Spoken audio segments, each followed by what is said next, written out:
अवेदो हासते तमाः सानो अद्ययस्य वयन्निधेय मन्नविक्ष्महे वृक्षेण वा सतिं वयाः विक्रामादो वृक्षधनि पद्मन्तो निपक्षिणाः निश्येनासस्य दत्थिनाः यावया वृत्या वृति यवयस्ते नमोर्म्ये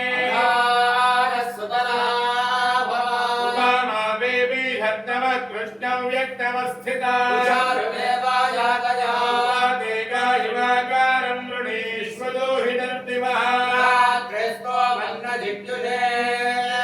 वृत्रे बिर्वसोभिश्चराम्यहमादित्ये ऋतविश्वदेवे मित्रावरुणो बाधेभर्म्यहमिन्द्राग्नी आकस्मिनो भा अहं सोमामहनसं बिभर्म्यहन्वष्टारमुतभूषणं भगौ अहन्ताधा मित्रवीणो हविष्मादेरुप्राव्ये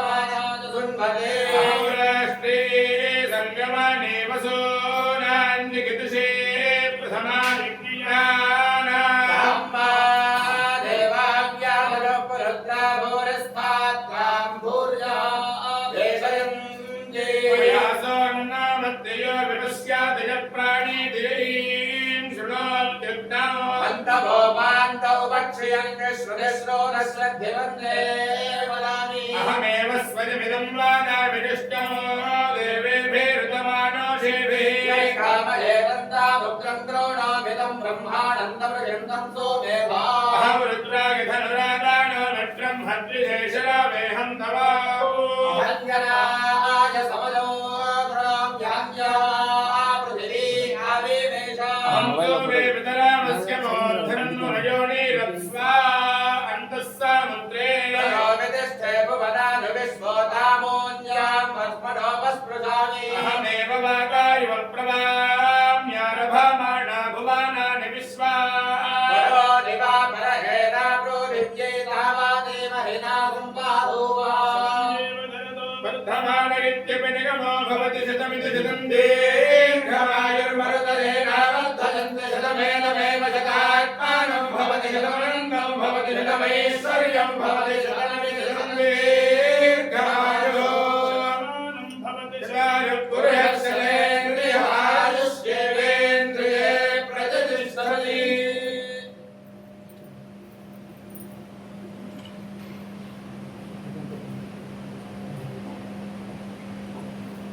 ज्ञानिनामपि तेषांसि देवी भगवती हि सा फलादादृश्य मोहाय महामाया प्रयच्छते स्मृताहरतिभेदमसेविन्दो स्वस्थैः स्मृतामतिमतीव शुभान् ददासि दारिद्र्यदुःखभयहारिणिकात्मदन्या सर्वोपकारकरणाय दयार्द्रहित्वा मङ्गल्ये शिवे सर्वार्थसाधिके शरण्येन्द्रियम्बके गौरि नारायणि नमोऽस्तुते शरणागतदीनार्तपरित्राणपरायणे सर्वस्याद्यहरे देवि नारायणि नमोऽस्तुते स्वरूपे सर्वेशे सर्वशक्तिसमन्विते हये भस्त्राहिनो देवि दुर्गे देवि नमोऽस्तुते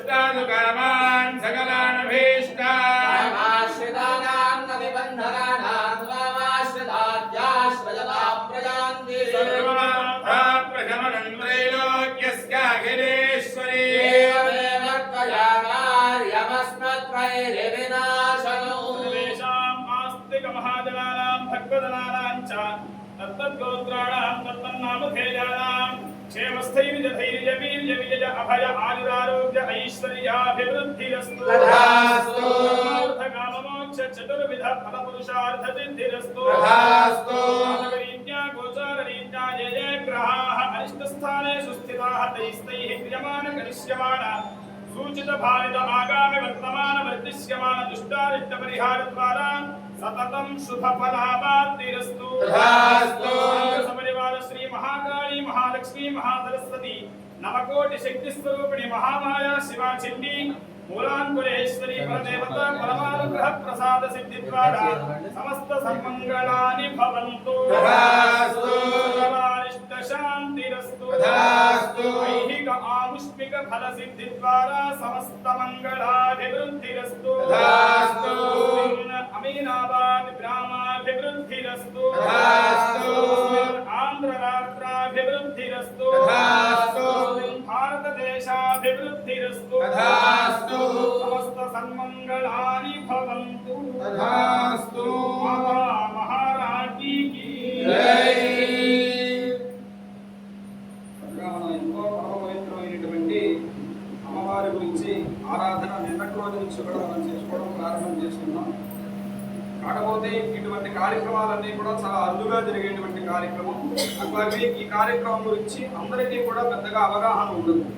ఎందుకు అంటే లోకంలో సూక్ష్మంగా ఎంత పెద్ద యజ్ఞయాగాల క్రతువులు జరుగుతున్నప్పటికీ కూడా అందులో ప్రాణంగా జరిగేటువంటిది మనం నిన్నటి నుంచి కూడా చేసుకున్నటువంటి నవాక్షరి జపం, తద్దశాంత తర్పణం, తద్దశాంశ హోమం.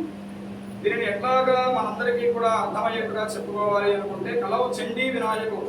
కలియుగంలో మనందరికీ కూడా శీఘ్రంగా ఫలితాలు ఇచ్చేటువంటి దేవతలు ఎవరైనా ఉన్నారు అంటే దానికి వినాయకుడు, చండీ అమ్మవారు అని చెప్పని మనకి శాస్త్రంలో మహర్షులందరూ కూడా తెలియజేసి ఉన్నారు.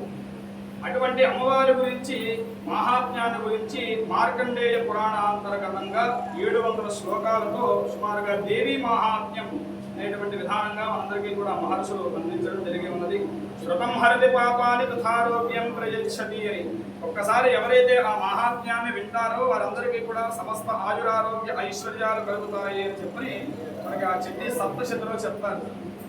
అటువంటి మహత్తుని మనందరికీ కూడా అందించేటువంటి హోమం చండీ సప్తశతి హోమం అయితే అందులో ప్రాణశక్తిగా ఉండేటువంటిది మనం ఇప్పటి వరకు కూడా ఆరాధించినటువంటి ఆ మూలమంత్రం.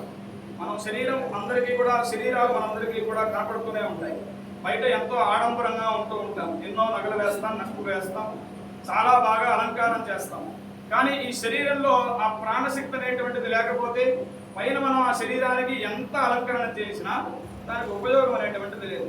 అట్లాగా మనం శతచండీ 100 పారాయణలు చండీ పారాయణలు చేసిన, సహస్ర చండీ అంటే 1000 సార్లు పారాయణ చేసిన, 10,000 సార్లు 5 చండీ అంటారు. అటువంటి 5 చండీ పారాయణలు చేసిన అందులో ఉండేటువంటి ప్రాణశక్తి ఏది అంటే నిన్నటి నుంచి మనం ఆరాధిస్తున్నటువంటి ఆ అమ్మవారికి సంబంధించినటువంటి 9 అక్షరాల మహామంత్రం, దాన్నే నవాక్షరి మహామంత్రము అంటారు.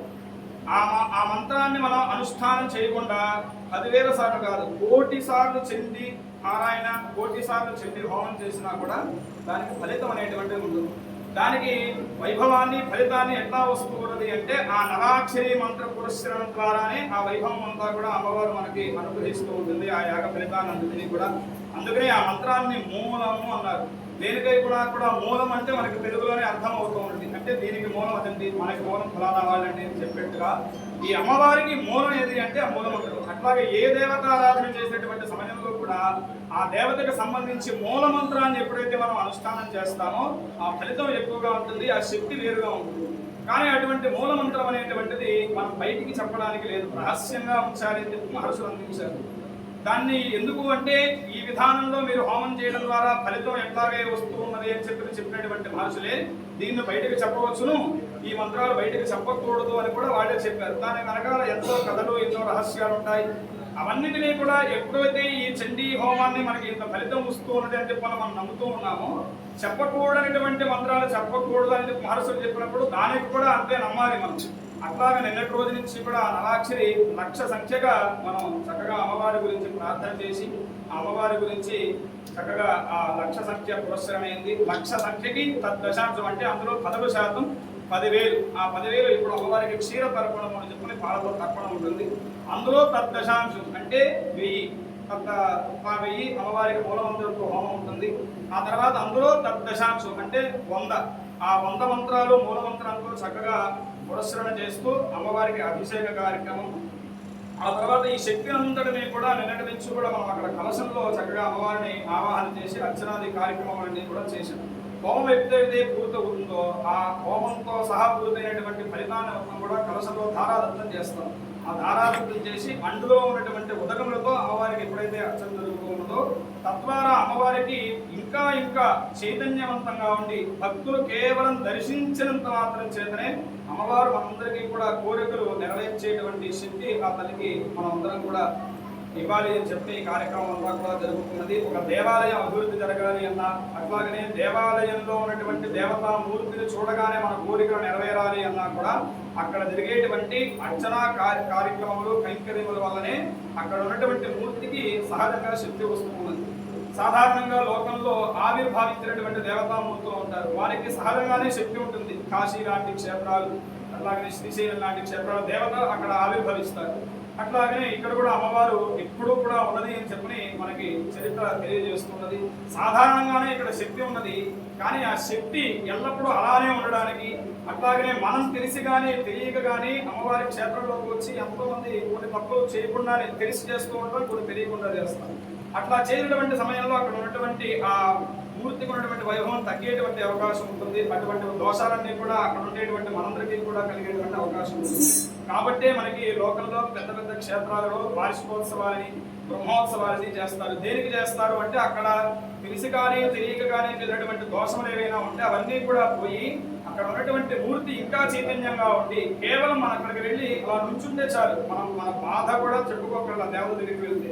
ఎందుకంటే మన మనస్సులో ఉన్నదే ఆ దేవత కాబట్టి అక్కడికి వెళ్ళి అలా నుంచున్నంత మాత్రం చేతనే, అక్కడ కాసేపు కూర్చున్నంత మాత్రం చేతనే మనకు ఉండేటువంటి సమస్త బాధలు పోయి మనకు ఉండేటువంటి సమస్త కోరికలు కలగాలి అంటే అక్కడ ఉన్నటువంటి మూర్తి చైతన్యంగా ఉండాలి. అక్కడ అమ్మవారు చాలా సంవత్సరాల నుంచి, కొన్ని వేల సంవత్సరాల నుంచి అక్కడ ఉండి మనందరినీ కూడా అనుగ్రహిస్తూ ఉన్నారు. ఇటువంటి భాగ్యాన్ని ఈ రోజు మనందరికీ కూడా కలిగించింది. ఇది కొద్ది రోజుల క్రితమే సంకల్పం చేసింది, ఏదో మనం చాలా కాలం నుంచి సంకల్పం చేసి ఇట్లా చేయాలి అనుకున్నది కాదు. సుమారు ఒక 7 రోజుల క్రితం అనుకున్నాము. ఇంకా విశేషం ఏమిటి అంటే అమ్మవారిని ఆరాధించడానికి కొన్ని బుద్ధులు చెప్తూ ఉంటారు. అందులో చండీ ఆరాధన గురించి ఇంకా విశేషమైనటువంటి బుద్ధులు చెప్తూ అష్టమ్యాంచ చతుర్దశ్యాం నవమ్యాం చైకచేతసాం అని, అష్టమి కానివ్వండి, నవమి కానివ్వండి, చతుర్దశి కానివ్వండి, ఈ 3 తిథులు చండీ అమ్మవారిని ఆరాధించడానికి విశేషమైనటువంటి తిథులు. అదే రోజుల్లో అమ్మవారు చక్కగా మన చేత కూడా ఈ కార్యక్రమం చేయించుకుంది అంటే ఇది కేవలం మన సంకల్పం కాదు, అక్కడ ఉన్నటువంటి ఆ పరదేవతా సంకల్పం. అటువంటి సంకల్పంతో ఈ కార్యక్రమం చక్కగా జరుగుతూ ఉన్నది. ఇక్కడ ప్రత్యక్షంగా పాల్గొన్నటువంటి వారికి అట్లాగనే ఎక్కడెక్కడో ఉండి పరోక్షంగా కూడా ఈ అమ్మవారి సేవను, అమ్మవారిని ఆరాధిస్తున్నటువంటి వారు చాలా భక్తులు ఉన్నట్టుగా మనకి తెలుస్తున్నది. వారందరినీ కూడా అమ్మవారు చక్కగా రక్షించాలి. ఇటువంటి మహత్తరమైనటువంటి కార్యక్రమాలలో భాగం మనందరికీ కూడా కల్పించాలి అని చెప్పి అమ్మవారికి ప్రార్థన చేసుకుందాం. హర నమః పార్వతీ పతయే హర హర మహాదేవ్.